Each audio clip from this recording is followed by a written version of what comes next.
Ini adalah kotak Pandora yang telah dibuka.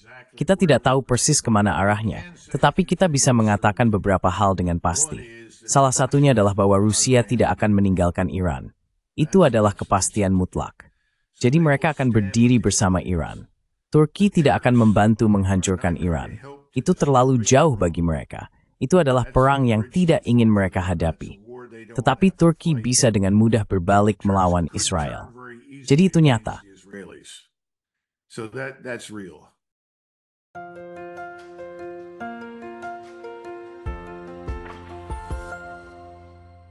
Hello everybody, this is Pascal from Neutrality Studies. Halo semuanya, ini Pascal dari Neutrality Studies.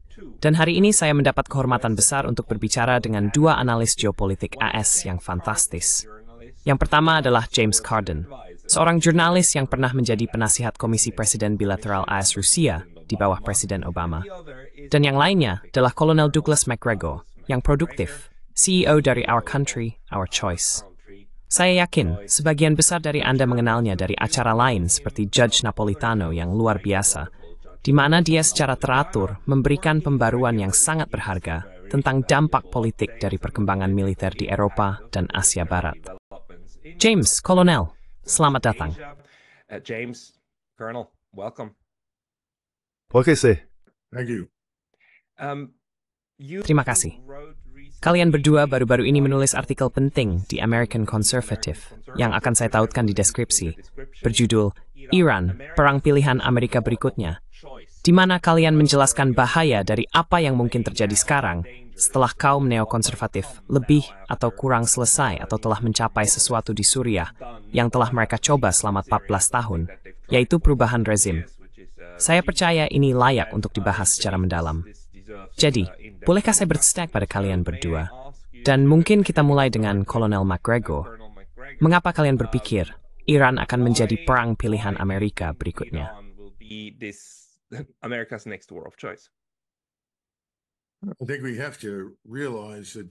Saya pikir kita harus menyadari bahwa ini telah menjadi impian banyak orang di Washington setidaknya selama 30 tahun. Beberapa orang akan kembali ke tahun 1980 dan menyesal bahwa kita tidak menghukum Iran dengan cara apapun karena telah merebut kedutaan kita. Dan kemudian selama bertahun-tahun, kita cenderung merangkul pandangan Israel, yaitu bahwa segala sesuatu yang salah dimanapun sepanjang waktu di wilayah tersebut pada akhirnya adalah kesalahan Iran. Oleh karena itu, apapun yang bisa kita lakukan untuk menghancurkan Iran adalah demi kepentingan strategis jangka panjang Israel. Mereka suka mengidentifikasi itu dengan kepentingan strategis kita sendiri. Saya tidak setuju dengan itu. Saya tidak melihatnya seperti itu sama sekali. James? James? Sure, this has been a very long-standing project, as you say, of Tentu. Israel and its most... Ini telah menjadi proyek yang sangat lama, seperti yang Anda katakan, dari Israel dan para pendukungnya yang paling berdedikasi di Capitol Hill. Setiap kali seseorang menyebut kata Iran di Capitol Hill, hampir seolah-olah secara hukum mengharuskan pembicara kemudian mengatakan bahwa itu adalah sponsor teror negara terkemuka di dunia. Jadi ada upaya propaganda selama beberapa dekade yang meletakkan dasar untuk perubahan rezim di Iran. Dan Anda tahu, Anda dapat melihat ini dalam pemerintahan berturut-turut. Bahkan setelah Pompeo dan Trump pada masa jabatan pertama, Trump menghentikan program yang sangat sembrono yang disahkan oleh Obama, oleh CIA dan Pentagon untuk mempersenjatai pemberontak Islamis untuk menggulingkan Assad. Pekerjaan itu berlanjut, dan kami melihat apa yang saya pandang sebagai puncak tragis dari pekerjaan itu beberapa minggu yang lalu. Assad melarikan diri dari negara itu di hadapan pemberontakan Islamis. The Islamist uprising. On the one hand, there is this. Di satu sisi, ada fakta bahwa Iran sekarang dan telah lama menjadi lawan militer terbesar dan terkuat dari Israel. Dan tentu saja, Amerika Serikat terkenal karena pada dasarnya telah mengaitkan kebijakan luar negerinya dengan Israel atau sepenuhnya terikat dengannya. Maksud saya tidak dapat memikirkan contoh lain dalam hubungan internasional di mana dua negara sedekat itu satu sama lain, seperti yang sering dikatakan John Mearsheimer, joined at the hip. Namun di sisi lain, Ada juga persaingan lama antara AS dan Iran.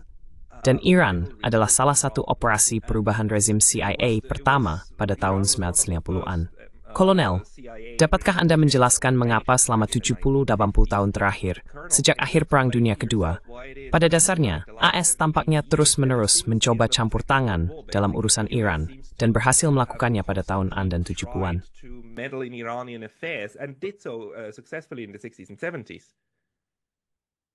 Nah, saya pikir kita harus memahami bahwa pada awal Perang Dingin, Badan Intelijen Pusat CIA memposisikan dirinya sebagai alat yang dapat kita gunakan untuk mengubah hubungan internasional demi keuntungan kita.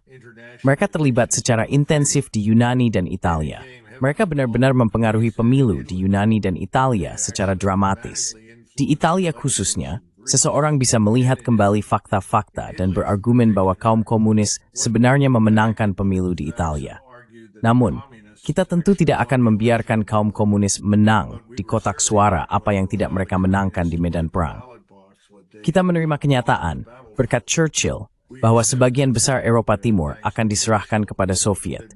Tetapi kita tidak siap untuk melakukan itu baik di Yunani maupun Italia.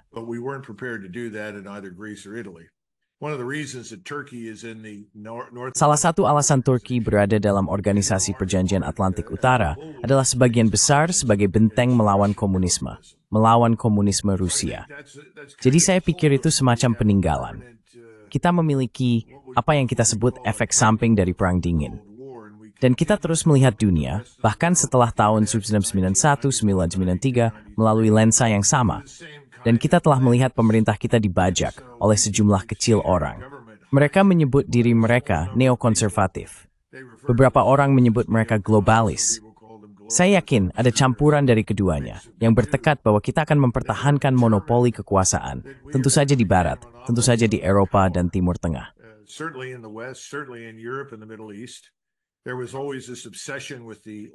Selalu ada obsesi dengan minyak dan mengendalikannya.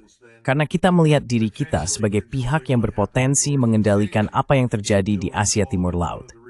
Anda mungkin ingat bahwa salah satu alasan Jepang akhirnya berperang dengan kita adalah karena kita memberlakukan embargo impor minyak ke Jepang pada Juli 1941. Pada saat itu, semua orang di Washington tahu kita berada di jalur menuju perang dengan Jepang. Tetapi itulah yang diinginkan FDR. Dan hearing itulah yang terjadi.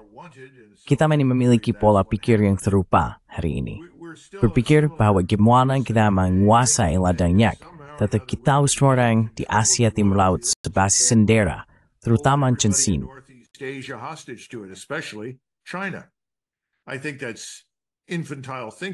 Saya pikir itu pemikiran kekanak-kanakan saat ini, tetapi saya pikir itu masih lazim.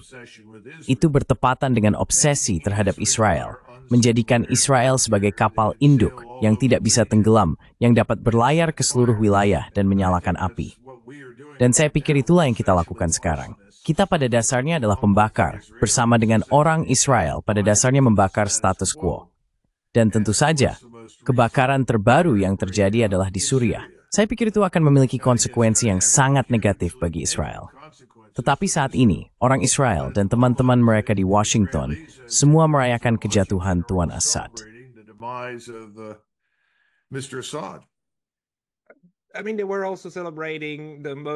Maksud saya, mereka juga merayakan momen ketika Irak diambil alih dan Saddam Hussein dipenjara dan kemudian akhirnya digantung, serta Tuan Gaddafi.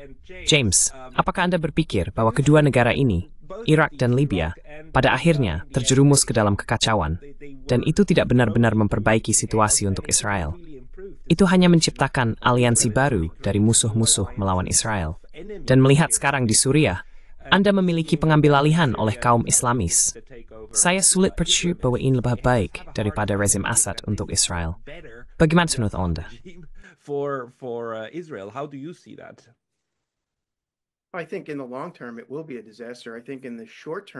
Saya pikir dalam jangka panjang ini akan menjadi bencana. Dalam jangka pendek, orang-orang akan terkejut menyadari bahwa orang Israel telah bersekongkol dengan orang-orang ini. Mereka telah mendukung, seperti kita, para teroris Islamis ini. Karena mereka, seperti kita, terobsesi dengan Iran. Jadi menghancurkan negara Suriah yang sedang terjadi saat kita berbicara, pada dasarnya telah membuka jalan bagi mereka tanpa perlawanan. Tanpa perlawanan militer berpus pengketidak mereka terbang cepat di atas Syria, membuka wilayah udara untuk menyerang Iran. Namun, sing tering titsain there for many pung erkat obsesi erkat for di Iran. The American obsession with Iran, of course, 1954. I believe it was. Tentu saja, tahun 1954, saya percaya adalah penanda yang sangat penting dalam hal itu. Namun, saya pikir kita tidak boleh mengabaikan peran yang dimainkan oleh Presiden Carter dan penasihat keamanan nasionalnya yang lahir di Polandia, Zbigniew Brzezinski, dalam masalah yang kita hadapi sekarang. Mereka bersikeras bertentangan dengan nasihat orang-orang yang sangat cakap seperti Wakil Menteri Luar Negeri George Ball yang mendukung dan kemudian membawa Shah Iran ke negara tersebut. Melakukan hal itu sesuatu yang rusak merusak all membuat marah kaum Islamis yang sedang mengalih Iran pada saat itu. The Islamists who were taking over Iran at the time, and it set our two countries on this kind of. Dan itu membuat kedua negara kita berada di jalur benturan seperti yang kita alami sekarang. Tanggapan terhadap membawa Shah untuk perawatan medis tentu saja mengakibatkan penyitaan kedutaan besar AS dan penahanan 66 sandera. Dan kemudian tentu saja, itu memicu keputusan bencana atas desakan Brzezinski untuk meluncurkan operasi penyelamatan yang berakhir dengan tragis. Jadi Anda tahu, kita memiliki sejarah panjang permusuhan dengan Iran.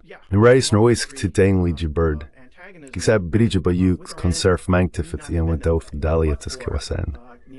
Bedarud sal snot tag to wraith. So some things, unfortunately, never change. Iran is one of these countries that has a long experience. Iran adalah salah satu negara yang memiliki pengalaman panjang dengan intervensi Barat. Seringkali dilupakan bahwa pada tahun 1940 atau 41, ayah dari Shah digulingkan oleh Inggris dan Soviet ketika Iran mencoba untuk tetap netral, bukan? Dan kita terus melanjutkan, kebijakan intervensi Barat ini berlanjut. Namun sekarang kita berada pada titik di mana, sekarang setelah pertahanan udara Suriah hancur, di banyak media berita Barat, kita membaca bahwa jalur untuk menyerang Iran terbuka, seperti misil Israel sekarang bisa mencapai Teheran. Kolonel, jika saya melihat peta, saya melihat bahwa antara Suriah dan Irak masih ada bagian besar dari Iran atau bagian dari Turki, atau tergantung bagaimana Anda ingin menembaknya, bahkan juga Yordania. Bisakah Anda menjelaskan kepada saya mengapa orang mengatakan bahwa Suriah adalah kunci yang sangat penting dalam pertahanan Iran? That was so important in the defenses of Iran? Saya pikir ini berkaitan dengan salah satu hal yang Anda sebutkan, kemampuan terbang lintas sekarang.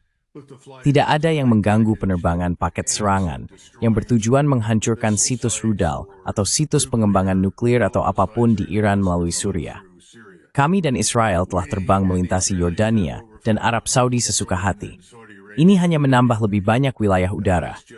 Ini juga merupakan rute ke Azerbaijan. Dan pemerintah Azeri di sana, meskipun mereka adalah orang Turki seperti Tuan Erdogan, mereka sangat mendukung Israel. Karena Israel mendukung mereka melawan Armenia. Jadi itu adalah platform lain untuk meluncurkan serangan terhadap Iran.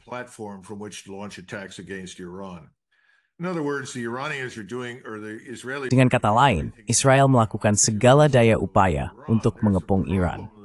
Namun, ada masalah dengan gambaran yang lebih besar, dan itu membawa kita kembali ke apa yang sebenarnya terjadi di lapangan.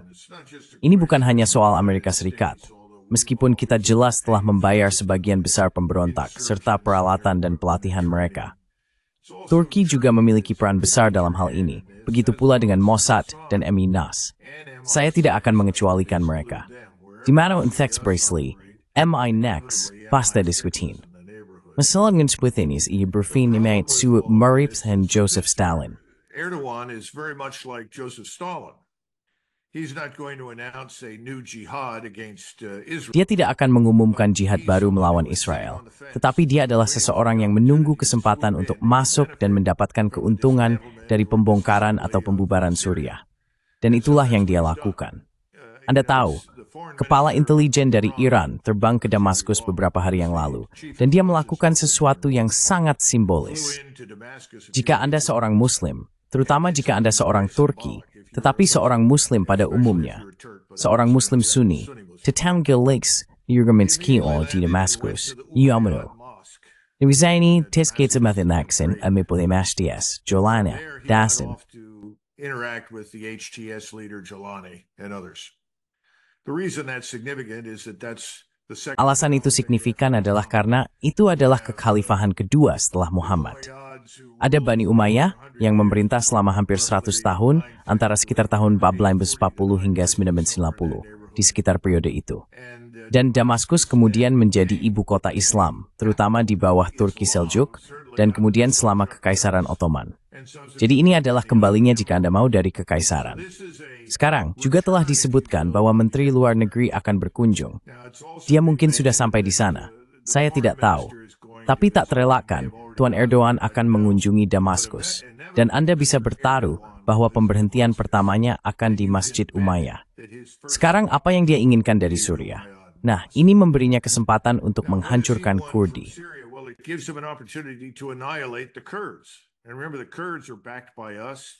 Dan ingat, Kurdi didukung oleh kita, didanai oleh kita, dilatih dan diperlengkapi oleh kita bersama dengan Israel. Sekarang, apakah kita atau Israel akan tiba-tiba berpihak pada Kurdi melawan angkatan bersenjata Turki ketika mereka akhirnya bergerak melawan Kurdi? Nah, saya serahkan itu kepada audiens Anda.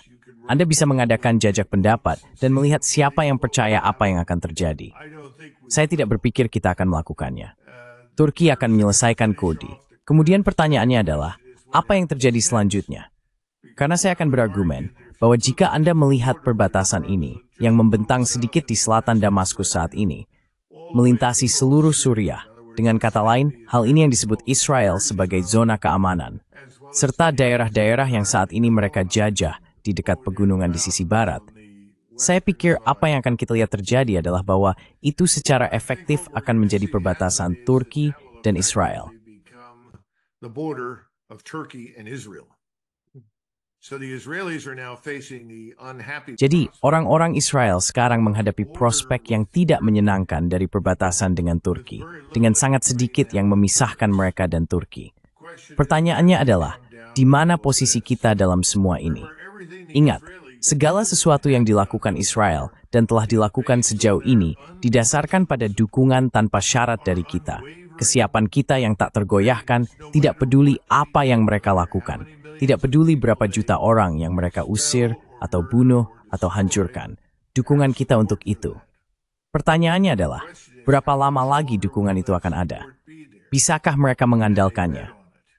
Jadi jika saya adalah orang Israel saat ini, saya akan melihat seluruh situasi ini dengan banyak kekhawatiran. Dan saya pikir para perwira senior di pasukan pertahanan Israel melihatnya dalam istilah tersebut, karena tentara mereka tidak terlalu besar.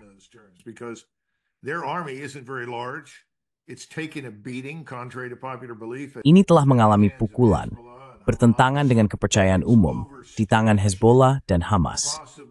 Ini terlalu terbebani. Kemungkinan bahwa mereka mungkin perlu bertempur di tempat lain sangat menakutkan. Dan mereka sebagian besar bergantung pada angkatan udara mereka untuk melakukan tugas-tugas mereka. Sekarang mereka akan menghadapi musuh yang memiliki pertahanan udara nyata, pertahanan udara terintegrasi di Iran. Jadi yang kami coba lakukan adalah mengatakan, jika Anda berada di posisi Mr. Netanyahu sekarang, Anda harus membuat beberapa keputusan sulit. Apakah Anda mundur dan mencoba mengkonsolidasikan apa yang Anda miliki dan mengambil risiko kekuatan Turki di Suriah ini berkembang menjadi sesuatu yang jauh lebih besar dan lebih bermasalah?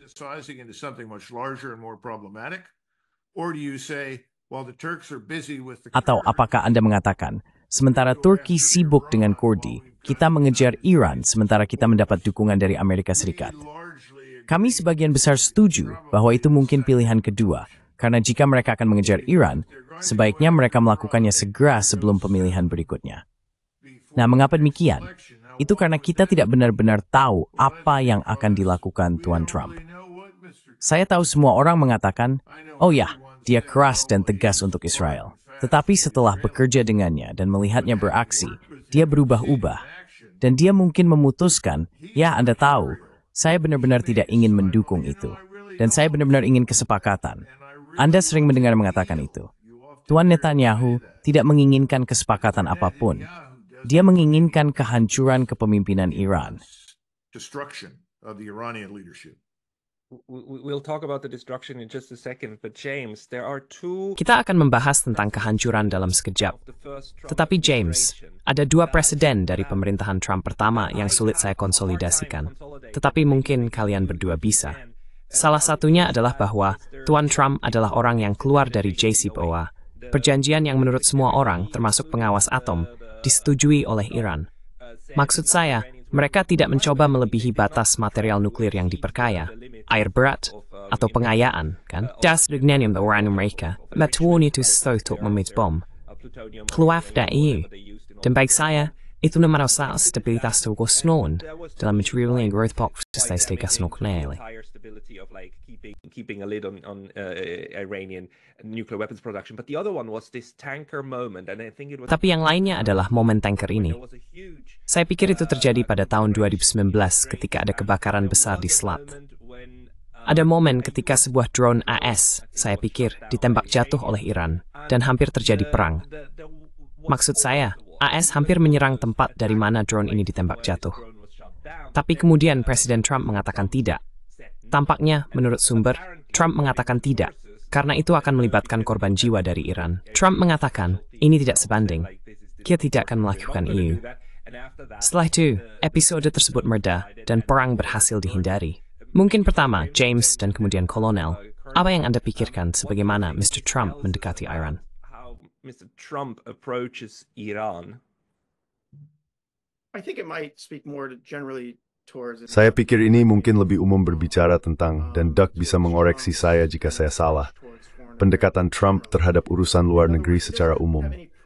Dengan kata lain, dia tidak memiliki masalah untuk membatalkan perjanjian, terutama perjanjian yang tidak ada namanya. Namun, dia tampaknya memiliki keengganan untuk menghasilkan korban, baik orang Amerika maupun lainnya. Jadi meskipun saya tidak berpikir bahwa dia benar-benar memikirkannya, dia mungkin mendapat nasihat buruk terkait pembatalan perjanjian nuklir Iran. Maksud saya, mari kita bersikap adil. Biden baru saja kan 4 tahun atau siapapun yang menjabat selama 4 tahun di bawah Biden-Harris. Dan Anda tahu mereka melompat-lompat dan mengkritik Trump ketika dia membatalkan perjanjian itu. Mereka memiliki 4 tahun untuk menyusun kembali perjanjian itu. Dan mereka tidak melakukannya. Mereka tidak melakukannya. Bride and he said Bruce exportware the next trade use agrang.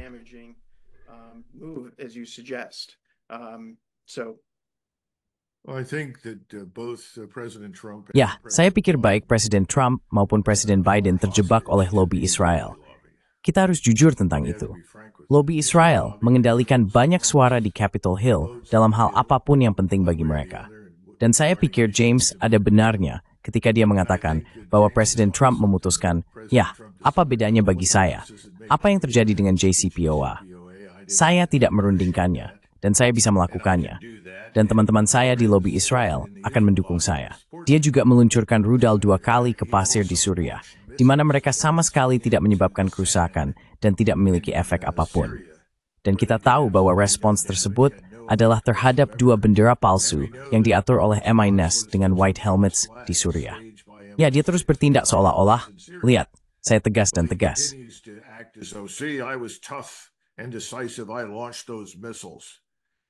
Saya meluncurkan rudal-rudal itu. Jadi saya pikir ada bagian dari ini. Saya ingin menjadi tegas. Saya ingin menjadi orang yang kuat. Saya ingin menjadi pria yang kuat. Yang agak mengganggu, karena saya tidak berpikir dia harus membuktikannya secara internasional atau domestik. Namun demikian, saya pikir itu berperan dalam hal ini.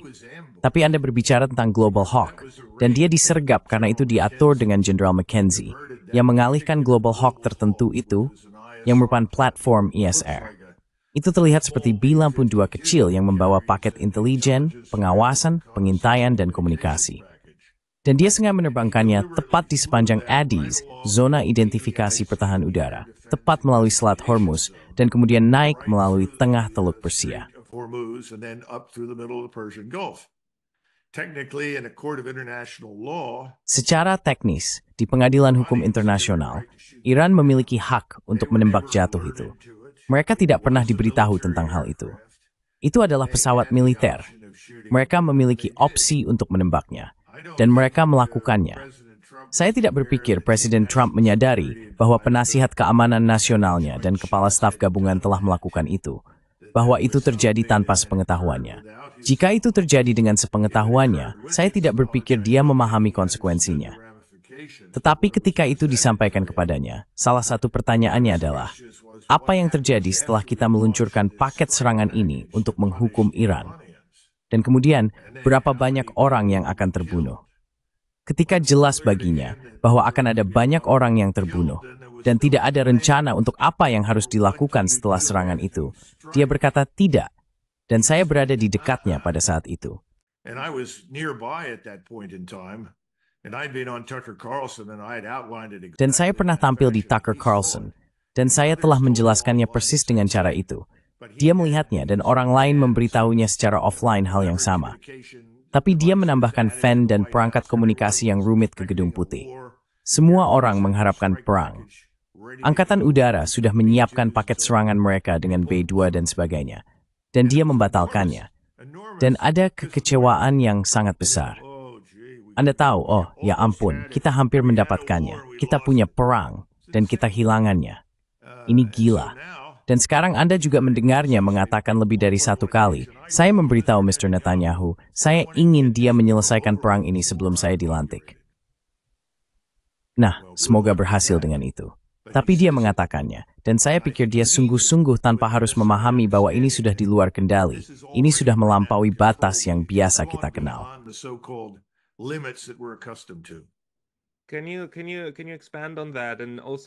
Bisakah Anda menjelaskan lebih lanjut tentang itu? Dan juga, seperti episode ketiga yang saya lupa, yang disetujui oleh Tuan Trump, pembunuhan Tuan Soleimani, kepala pasukan Iran, ketika dia berada di Baghdad, bukan? Dan juga fakta bahwa Iran terus-menerus mencoba meredakan ketegangan setelah serangan semacam ini.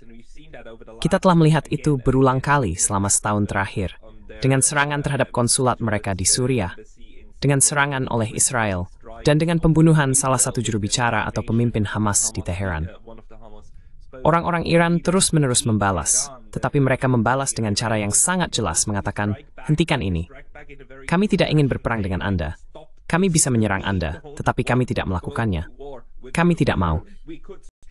Mungkin kolonel dulu, lalu James. Maybe Colonel first and then James. No, you're right. That was an Tidak, Anda benar. Itu adalah perkembangan yang menarik. Dan Anda harus ingat bahwa dia tidak membuat keputusan itu sendirian. Seingat saya, dia bersama Lindsey Graham di sebuah kantor. Saya tidak tahu apakah Senator Rubio ada di sana. Mungkin ada senator lain di sana.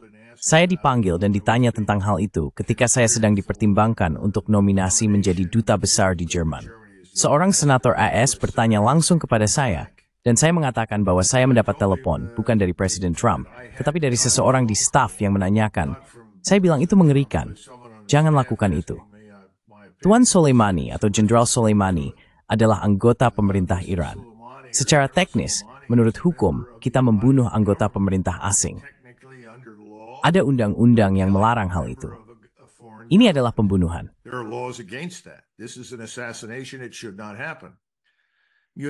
Itu seharusnya tidak terjadi. Ada banyak orang di militer, baik veteran maupun orang yang masih bertugas, yang memiliki dendam terhadap Iran, karena orang-orang Iran memberikan banyak keahlian, dukungan teknis, dan Anda tahu, persenjataan, terutama dalam bentuk alat peledak rakitan, kepada yang disebut pemberontak di Irak.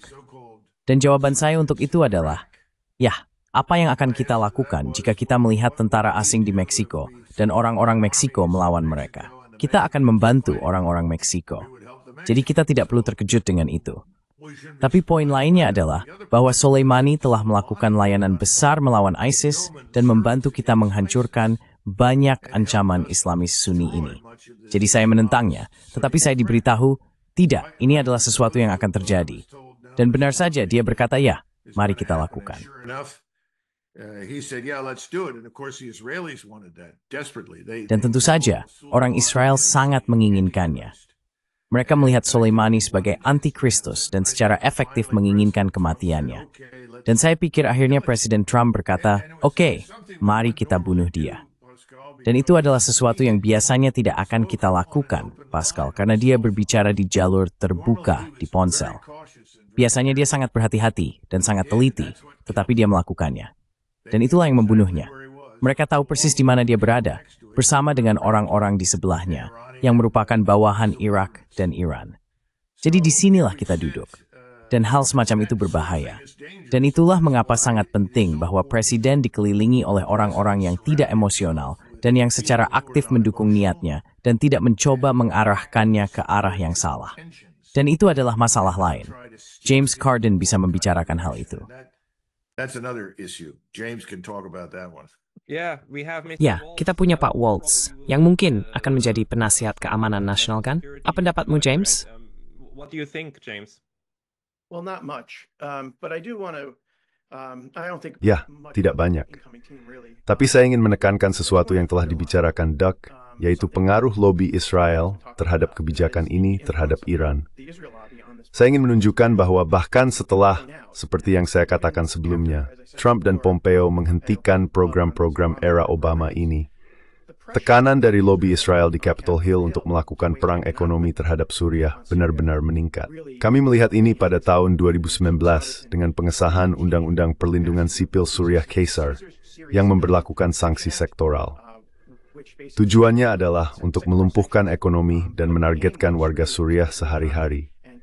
Ini dilakukan oleh para pendukung paling bersemangat dari lobi tersebut, termasuk orang-orang seperti anggota Kongres Eliot Engel, senator yang dipermalukan dari New Jersey, Robert Menendez, dan senator yang akan keluar dari Maryland, Ben Cardin.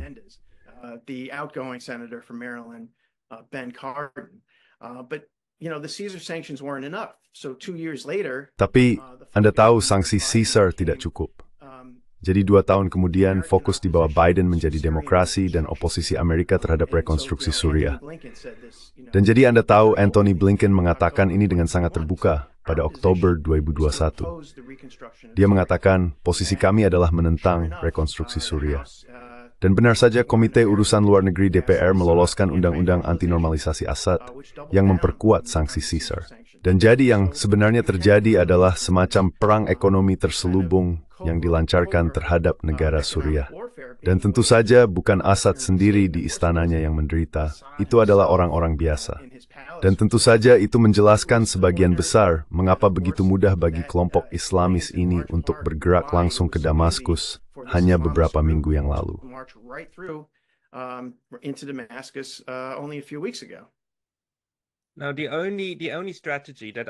Sekarang, satu-satunya strategi jangka panjang yang bisa saya lihat untuk Israel mencapai tujuannya dalam dominasi regional menjadi yang teratas adalah dengan menyalakan api di sekitarnya dan membuat semua orang terpecah.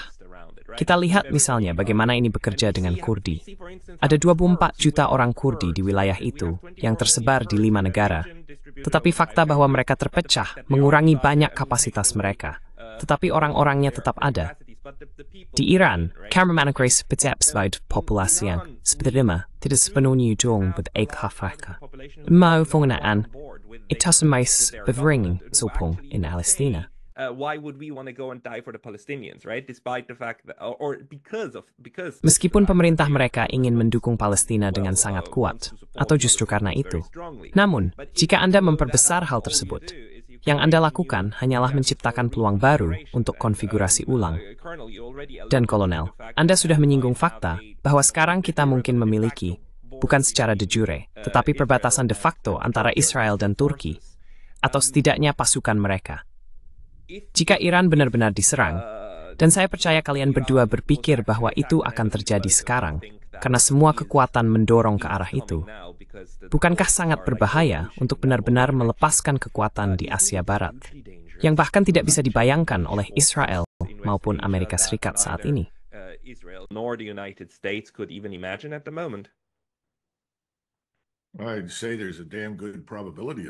Saya akan mengatakan ada kemungkinan besar untuk itu ya. Anda harus memahami bahwa saat ini, dampak dari disintegrasi Suriah dan ekspansi teroris Islamis ini dirasakan di Mesir. Ini dirasakan di Yordania.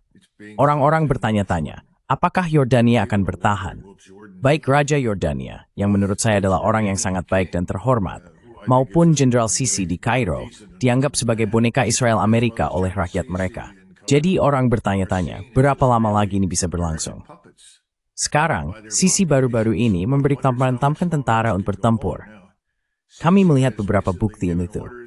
Dia menunggu, dan dia kemudian mengamati dengan cermat apa yang dilakukan Turki.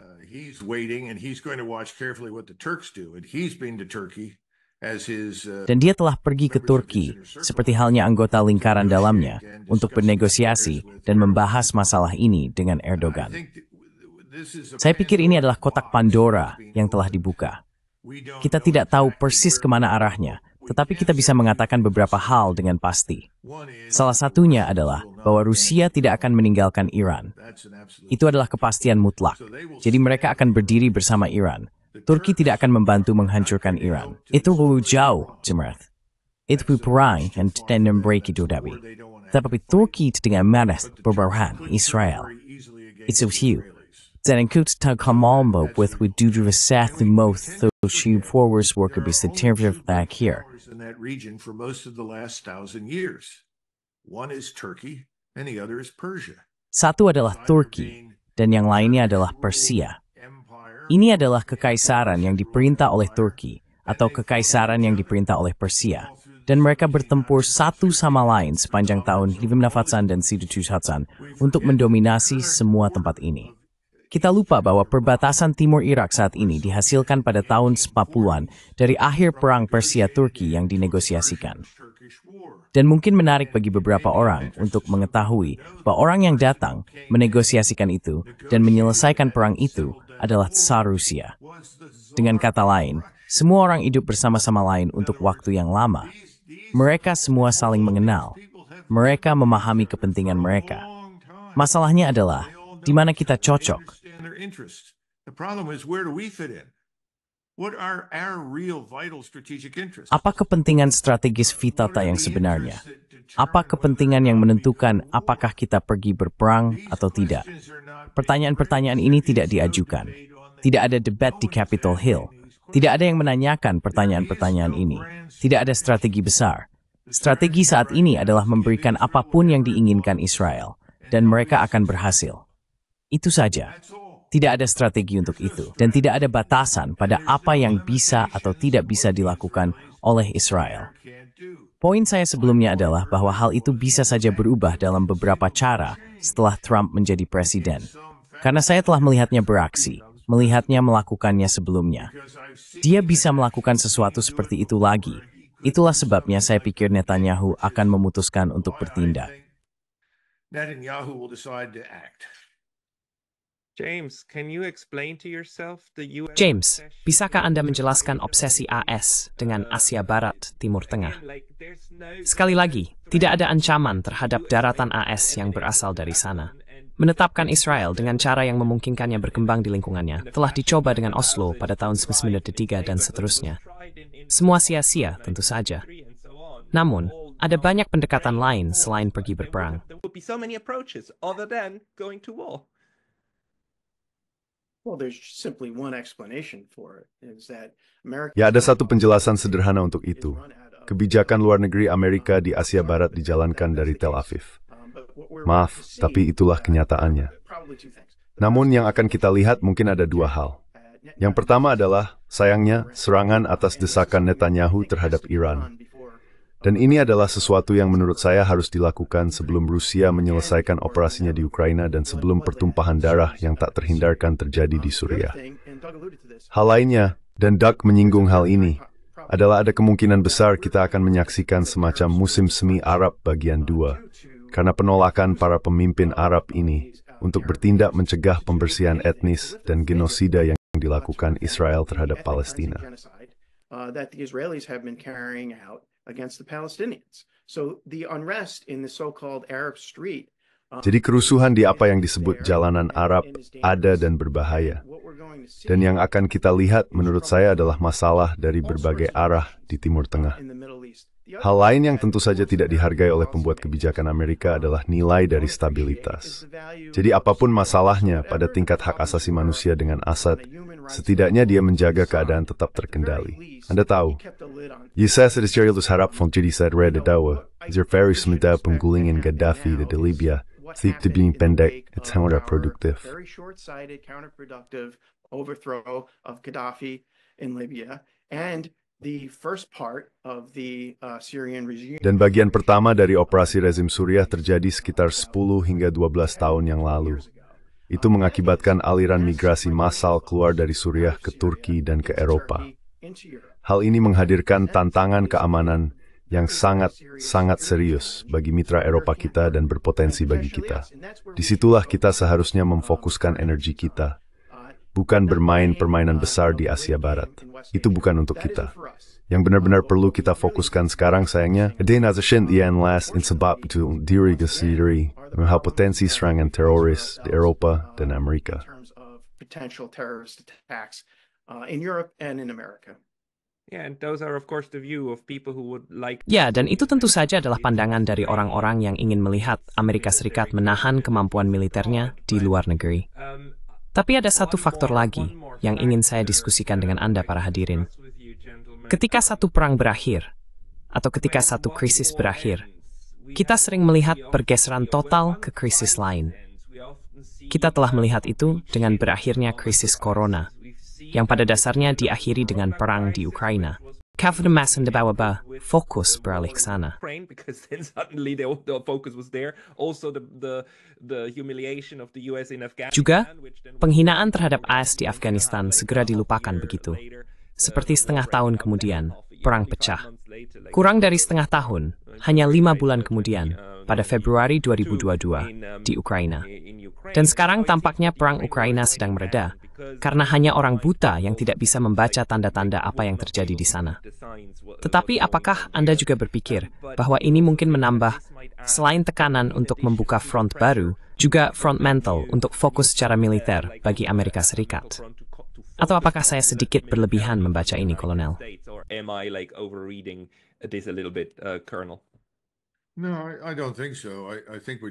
Tidak, saya tidak berpikir begitu. Saya pikir apa yang Anda tunjukkan adalah sesuatu yang sering kita sebutkan, tetapi kita tidak membahasnya secara mendalam. Dan itu adalah bahwa Badan Intelijen Pusat adalah kekuatan tersendiri. Ada perilaku kebiasaan atau rutin tertentu yang sekarang sudah terlembagakan, melibatkan campur tangan dengan asumsi bahwa Anda dapat campur tangan dan melumpuhkan lawan potensial Anda. Anda bisa mendapatkan keuntungan bagi kita dengan murah. Sesuatu seperti National Endowment for Democracy sebenarnya tidak lebih dari sekadar kedok untuk jenis aktivitas yang sama. Dimanapun Anda menemukannya, mereka sibuk pada dasarnya mendorong subversi dan mencoba merongrong rezim apapun yang berkuasa. Hal semacam ini perlu dihentikan.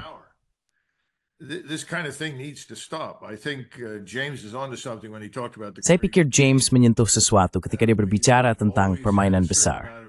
Kita selalu memiliki sejumlah pengaruh yang diberikan kepada kita oleh Inggris, dan pada tingkat yang lebih rendah oleh Prancis, yang merupakan imperialis kuno.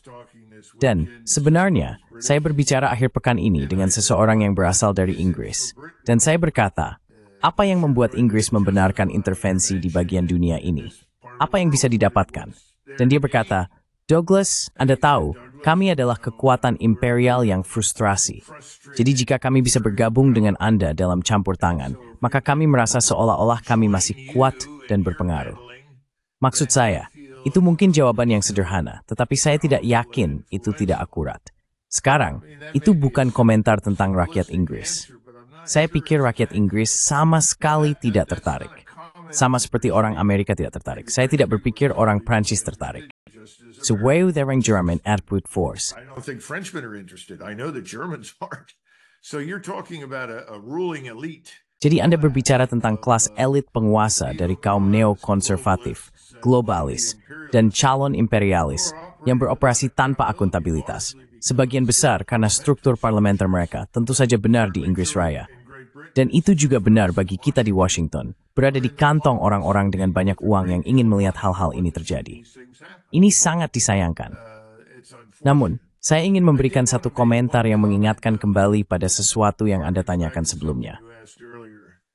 Kembali ke bagaimana hal-hal ini terjadi. Ketika Eisenhower menjadi presiden, kami mengalami insiden yang tidak menguntungkan dengan U-2. Pesawat itu ditembak jatuh di atas Uni Soviet. Dan 6 bulan, saya pikir mungkin 5 bulan, 4,5 hingga 5 bulan sebelumnya, Eisenhower live-verdictly meremethainsa yang merupakan pemeriksaan dan asisten methaneja. Nambertath, memang udara untuk utikrinanya. Fefri with that set strengths. Shut that down.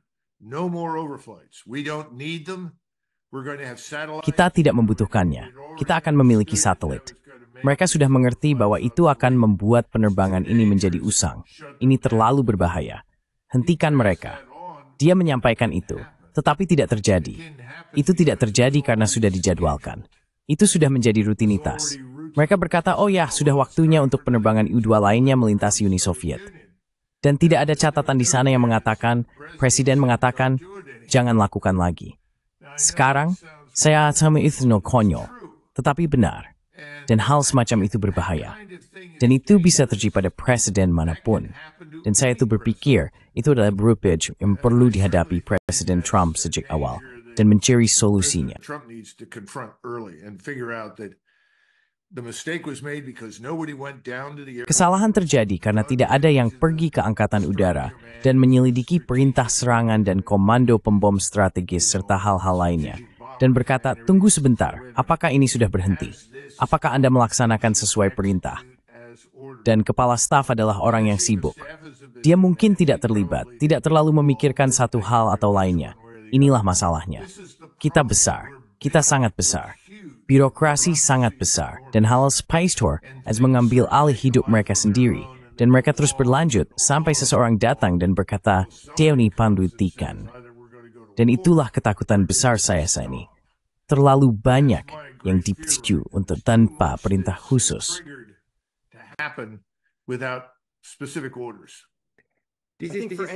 This is hugely important. And Ini sangat penting. Dan James, dalam tertentu S bukan hanya Presiden S dan Rusia bukan hanya Vladimir Putin dan Iran bukannya Ayatollah. Ini adalah seluruh sistem. Sangat-sangat penting, James. Very, very important. James. Yeah, I think, Doug's right. For anything to change. Ya, saya pikir Doug benar. Agar ada perubahan, Donald Trump harus melakukan dua hal yang belum pernah dilakukan oleh Presiden Amerika manapun sejauh ini. Dan seperti yang Doug katakan, dia adalah individu yang cukup unik, karakter yang berubah-ubah. Jadi siapa yang tahu, mungkin dia akan melakukannya. Tapi hal pertama adalah dia harus menghadapi lobi asing di Washington. Lobi asing memiliki pengaruh yang terlalu besar dalam perumusan dan pelaksanaan kebijakan luar negeri Amerika. Dan saya tidak hanya berbicara tentang lobi Israel. Anda tahu, ada yang saya sebut lobi negara-negara terjajah, yang merupakan semacam peninggalan Perang Dingin yang benar-benar menentukan kebijakan Amerika di Ukraina.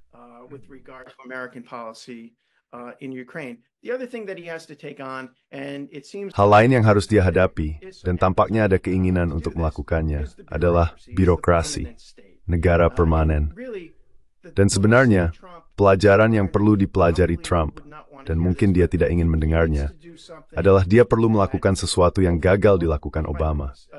Dan apa yang gagal dilakukan Obama adalah benar-benar mengurangi staf, masuk jauh ke dalam birokrasi, dan menyingkirkan orang-orang yang akan menentang inisiatifnya. Dan itulah yang perlu dia lakukan. Semamiri maifun basha zordong tu menu drafremi konservatif yang ditimbilingkan yang gagal America First-nya. His America First agenda. And right now, Dan Anda tahu saat ini ada banyak perdebatan tentang siapa yang akan dia tunjuk sebagai ahli utama Timur Tengah di Departemen Luar Negeri. Di satu sisi ada seorang neokonservatif yang berasal dari tradisi Bush-Cheney. Dan Anda tahu ada beberapa darah baru, tetapi ada pertempuran nyata yang terjadi menurut saya di balik layar terkait dengan America First versus neokonservatisme lama. Jadi kita harus menunggu dan melihat. The Calvits were down der Verthamendambro very pistiething di Washington. Den parma neoconservative yang set mendalam, taterable tup tour all the time. Very deep in the national security bureaucracy. Colonel, the last word goes to you. Kolonel, kata terakhir untuk Anda. Jika Presiden terpilih Donald Trump mendengarkan podcast ini, apa yang harus dia lakukan untuk membatalkan kebesaran Amerika Serikat yang baru saja Anda jelaskan, dan untuk mencegah momen Anda juga, di mana tingkat yang lebih rendah tidak mematuhi apa yang dia lakukan, dalam arti seperti yang dilakukan James? Atau haruskah dia hanya mengumumkan kebijakan utama dan mengatakan, tidak ada yang boleh bertindak melawan kebijakan X? Keteraan berperang dengan Iran, tak hal seperti itu. Sehingga manita phone. War with Iran or things like that. What would you advise? I think it would be useful for him. Saya pikir akan berguna baginya untuk menjelaskan, baik secara informal atau melalui saluran tertentu, bahwa kita tidak tertarik untuk berperang dengan Iran. Saya pikir itu harus dibuat sangat-sangat jelas. Dan dia harus waspada terhadap kemungkinan bahwa dia dijebak setelah 20 Januari menjadi sesuatu. Sekarang, sejauh yang saya tahu, tidak ada seorang pun di Gedung Putih yang akan mengatakan itu sekarang. Mereka mungkin mengatakannya secara pribadi, tetapi mereka tidak benar-benar mengendalikan. Itu masalahnya. Saya tidak berpikir mereka pernah sepenuhnya mengendalikan. Saya pikir ada oligarki kaya di belakang layar yang bekerja sama dengan orang Israel untuk membuat sesuatu terjadi.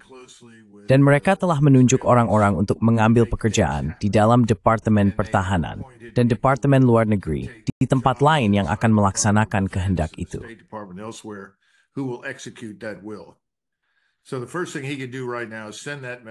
Jadi hal pertama yang bisa dia lakukan sekarang adalah mengirim pesan itu.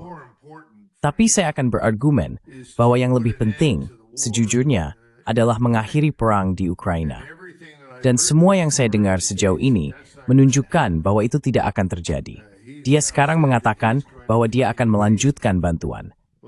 Nah, cara tercepat untuk menghentikan perang ini adalah dengan menghentikan bantuan tersebut. Seseorang perlu duduk bersama presiden dan menunjukkan bahwa 50% dari semua yang telah kita kirim dalam bentuk uang tunai dan peralatan telah berakhir disia-siakan melalui kriminalitas, pasar gelap, suap, dan sebagainya.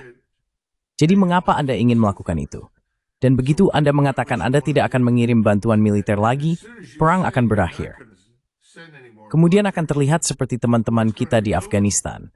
Anda tahu, ni SADS mortar for kemainya dengan tolong uang torch, na insep di manggiu itu.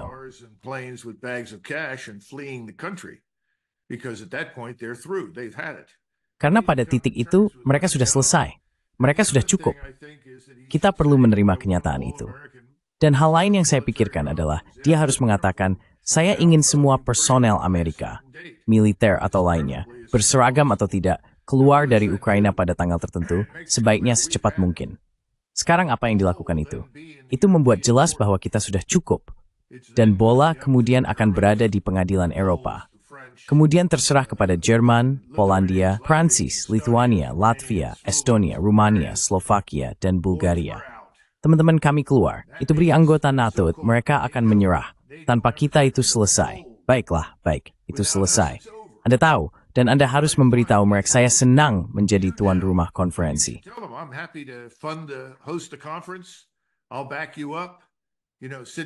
Saya akan mendukungmu. Kamu tahu, duduk dan selesaikan ini dengan Moskow. Tapi ini membuat kita keluar dari situ, dan itu adalah sesuatu yang dia katakan dia inginkan. Dia tidak ingin kita menjadi penanggap pertama. Dia telah mengatakan itu berulang kali. Dia mengatakan NATO harus menjadi Eropa. Banyak orang Eropa juga merasa seperti itu. Nah, mari kita biarkan itu terjadi. Saya pikir itu sangat penting. Jika dia melakukan itu, dia mungkin menemukan bahwa Rusia adalah mitra yang lebih bersahabat secara strategis di Timur Tengah. Tapi saat ini, dia punya lawan di Moskow. Dan tidak ada kabar baik di Cakrawala di Timur Tengah. Semuanya berantakan di sana. Orang Rusia muak dengan itu. Mereka tidak akan mendukungnya karena mereka melihat kita sebagai pembakar. Itulah siapa kita. Jadi kamu mencari strategi. Itu adalah strategi untuk pembakaran. Itu saja.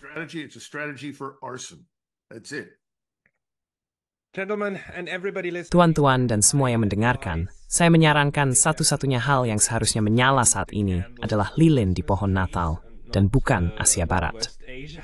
James Carden dan Kolonel McGregor, terima kasih banyak atas waktu Anda hari ini. Thank you very much for your time today.